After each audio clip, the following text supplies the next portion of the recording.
বিশ্বের সবচেয়ে গুরুত্বপূর্ণ তেলের রুট এখন বন্ধ।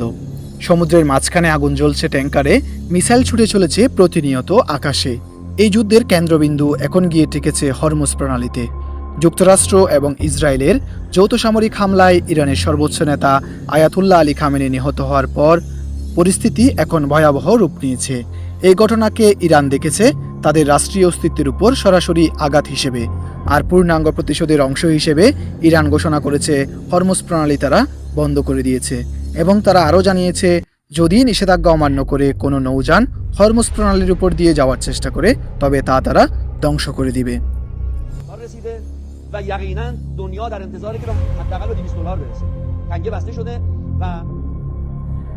কিন্তু কেন এই হরমুজ প্রণালী এত গুরুত্বপূর্ণ? হরমুজ প্রণালী সংযুক্ত করেছে পারস্য উপসাগরকে আরব সাগরের সঙ্গে। বিশ্বের প্রায় 20% জ্বালানি তেল প্রতিদিন এই পথ দিয়ে যায়। সৌদি আরব, কুয়েত, কাতার, ইউএই তাদের তেল রপ্তানির প্রধান রুট এটি। অর্থাৎ হরমুজ প্রণালী বন্ধ মানে শুধু আঞ্চলিক উত্তেজনা নয়, এটি বৈশ্বিক অর্থনীতির শিরায় সরাসরি আঘাত করা।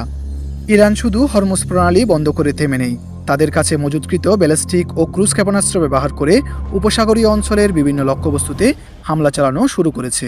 তাদের মূল টার্গেট হল সৌদি আরব এবং অন্যান্য উপসাগরীয় রাষ্ট্রের তেল স্থাপনা এবং মার্কিন যুক্তরাষ্ট্রের সামরিক ঘাঁটিসমূহ।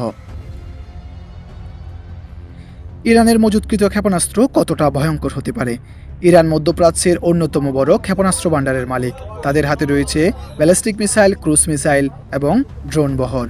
তাদের কাছে কত সংখ্যক মিসাইল মজুত রয়েছে তা কিন্তু অজানা, কিন্তু তবুও যত সংখ্যক মিসাইল মজুত রয়েছে তা ভূগর্ভস্থ টানেল, পাহাড় কাটাঘাটি এবং মোবাইল লঞ্চার থেকে ছোড়া সম্ভব।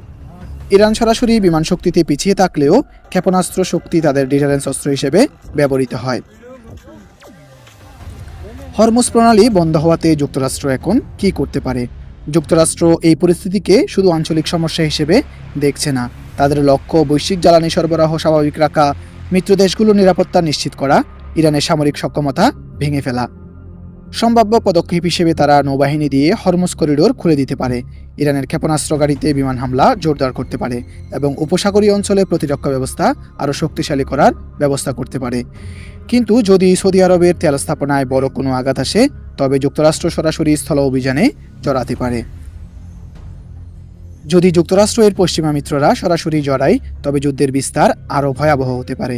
নৌ, আকাশ ও স্থল সেনা একসাথে সক্রিয় হয়ে উপসাগরীয় অঞ্চলে আঞ্চলিক শক্তির ভারসাম্য পাল্টে যেতে পারে। নৌপথ, বিমানবন্দর, ক্ষেপণাস্ত্র প্রতিরক্ষা ও গোয়েন্দা তথ্য একত্রিত করে তবে যুক্তরাষ্ট্র এবং ইসরায়েল যতটা সহজে এই যুদ্ধে জয়ী হতে পারবে বলে ভেবেছিল, কিন্তু বাস্তবতাটা তার পুরো উল্টো। যুক্তরাষ্ট্র এবং ইসরায়েলের যৌথ সামরিক অভিযান কতদিন স্থায়ী হতে পারে বলে আপনি মনে করেন? অবশ্যই কমেন্টে জানাবেন এবং নিত্য নতুন ভিডিও পেতে এই চ্যানেলটি সাবস্ক্রাইব করবেন।